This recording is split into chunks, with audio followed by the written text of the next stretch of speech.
சீதாராமம் படத்தில் நடித்து ஃபேமஸ் ஆனவர் மிருனாள் தாகூர். அவரது அழகும் திறமையும் அவருக்கென்று தனி ரசிகர் பட்டாளத்தை உருவாக்கியது. அதனை அடுத்து பாலிவுட்டில் முழு கவனத்தையும் செலுத்த ஆரம்பித்தார் அவர். அதற்கு பலனாக வாய்ப்புகள் கிடைத்துக் கொண்டே இருக்கின்றன.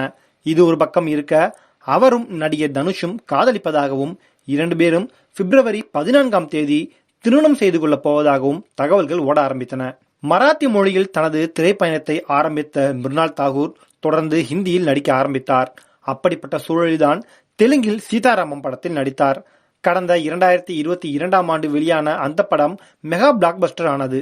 தெலுங்கில் இருந்து மற்ற தென்னிந்திய மொழிகளுக்கு டப் செய்யப்பட்டது. அதிலும் பெரிய வெற்றி கிடைத்தது. முக்கியமாக மிருனாள் தாக்கூருக்கென்று தனி ரசிகர் படையை உருவாக ஆரம்பித்தது. சீதாராமம் பெரிய வரவேற்பை பெற்றுக் கொடுத்ததால் தென்னிந்திய மொழிகளில் அதீத கவனம் செலுத்துவார் என எதிர்பார்க்கப்பட்டது. ஆனால் அவரது கவனம் பாலிவுட்டிலேயே தொடர்ந்தது. அதன் பலனாக தொடர்ந்து வாய்ப்புகள் வந்து கொண்டே இருக்கின்றன. ஹிட்டோ தோல்வியோ அவரது மார்க்கெட் சீராகவே இருக்கிறது என திரைத்துறையினர் சொல்கிறார்கள். தற்போது தென்னிந்திய மொழிகளை பொறுத்தவரை அவர் அல்லு அர்ஜுனை வைத்து அட்லி இயக்கும் படத்தில் நடிப்பதாக தெரிகிறது. இது ஒரு பக்கம் இருக்க, அவரது பர்சனல் வாழ்க்கையை பொறுத்தவரை சிங்கிளாகவே வெளியே காட்சி தருகிறார். ஆனால் சமீபமாக அவருக்கும் நடிகர் தனுஷுக்கும் ஏற்பட்ட பழக்கம் நாளடைவில் காதலாக மாறி டேட்டிங் எல்லாம் செல்கிறார்கள் என்று பேசப்படுகிறது. மறுபக்கம் கிரிக்கெட் வீரர் ஒருவரை காதலிப்பதாகவும் கூறப்படுகிறது. இருந்தாலும் தனுஷுடனான கிசுகிசுதான் தொடர்ந்து பரவி வருகிறது. அது மட்டுமின்றி தனுஷின் அக்காவையும் இன்ஸ்டாகிராமில் திடீரென்று ஃபாலோ செய்ய தொடங்கியுள்ளார் மிருனாள் தாகூர். இதையெல்லாம் வைத்து அவர்களுக்கு திருமணம் நடப்பது உறுதிதான் என அனைவருமே சொல்கிறார்கள். ஆனால் மிருனாளோ அதற்கெல்லாம் பெரியதாக ரியாக்ட் செய்து கொள்ளவில்லை.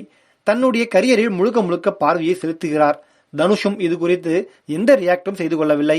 அனைத்துக்கும் உச்சகட்டமாக 2 பேருக்கும் பிப்ரவரி 14ஆம் தேதி திருமணம் நடக்க இருப்பதாகவும் சில நாட்களாக தகவல்கள் ஓடுகிறது. வழக்கம் போல இந்த கிசுகிசுவுக்கும் 2 பேரும் சைலண்ட் மோடிலேயே இருக்கிறார்கள்.